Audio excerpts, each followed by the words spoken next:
नितो इन मिनाया ठाकुरमुड़ा block बरानिया GP कुलेजा अतुरे नोडे तेहें दारायकान जनवरी 20 हिलो जहाँ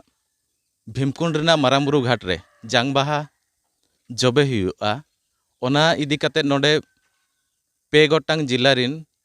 मयूरभंज केउझर और बालेश्वर जिला रिन जहाँ तीन कमिया कुमुट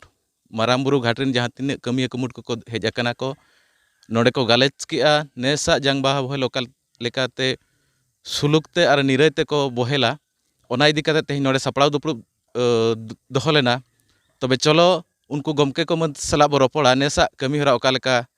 सेनोक कना ओना इदी काते किछि गमके को सलाब रोपड़ ᱧᱚᱜᱚᱜᱼᱟ इना ᱧᱩᱛᱩᱢ मान प्रसाद चंद्र मारंडी भीमकुंड सतीघाट रिनिज कोऑर्डिनेटर कनाई आदो नोआ आबो बड़ाई रंग कथा हिजुक कान 2022 रे आबो जांग बाहा तुपुर नांग दिन ठौका कना आदो आबो जाव लेका गे जनवरी 20 तारीख हिलो आबो सजाव सपड़ाव कते जेमन रस्का रमज कते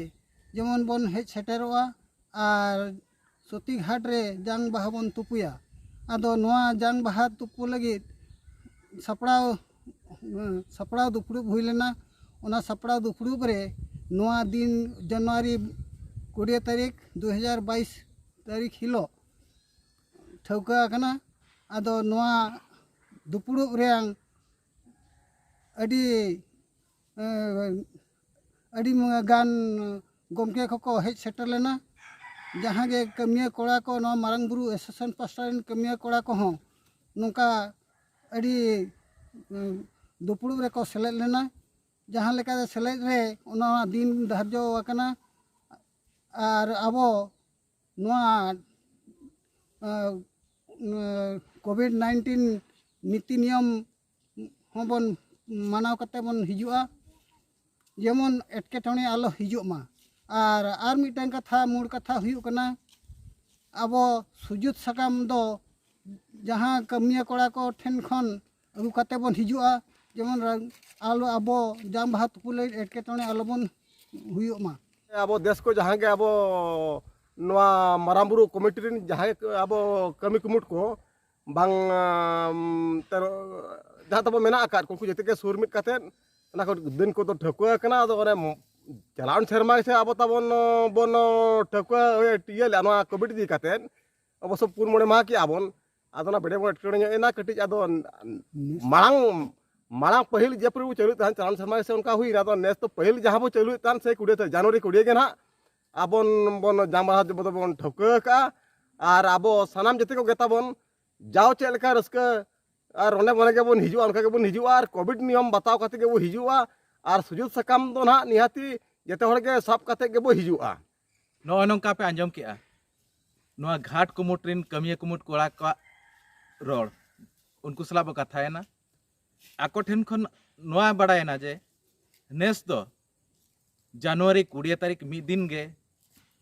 तुपुनई घाट रे भीमकुंड तुपुनई घाट रे तुपु हुआ ओना हिसाब ते जतो को गे नितो खन आपे टोठा रे जहाँ तीन कोऑर्डिनेटर बांगा सगे जुपड़िया को मेना कोआ उनको ठेन खन नितो खन गे मिमिटांग क्लियरेंस सर्टिफिकेट बांगमा सुजुत से काम जुगर दो होयमा नोडे कमिया कुमुट कोड़ा ठेन खन बड़ायना जहाँ सुजुत साकाम बांगमा क्लियरेंस सर्टिफिकेट नामो कना ओना दो ना बिन गनंगते सगे जुपड़िया बांगमा कोऑर्डिनेटर ठेन खन पे हताव दाड़ेया और जाओ जहाँ लेका रस्कते सजाव काते रोने बने पे सेटेरो कान थान उनका गे रस्कते गे सेटेरो मा किंतु कोविड गाइडलाइन बांगमा सरकारा नियम कानून माना बाता काते सेटेरो मा और जहाँ तीन जहाँ खन पे हिजुग मा तो जनवरी 20 तारीख रस्कते गे पे सेटेरो मा एनखान तेहेña नोआ कुलेजो उतरना सापड़ाव दुपड़ुब ठाव खन इनगे बसंत सोरेन आदिम न्यूज।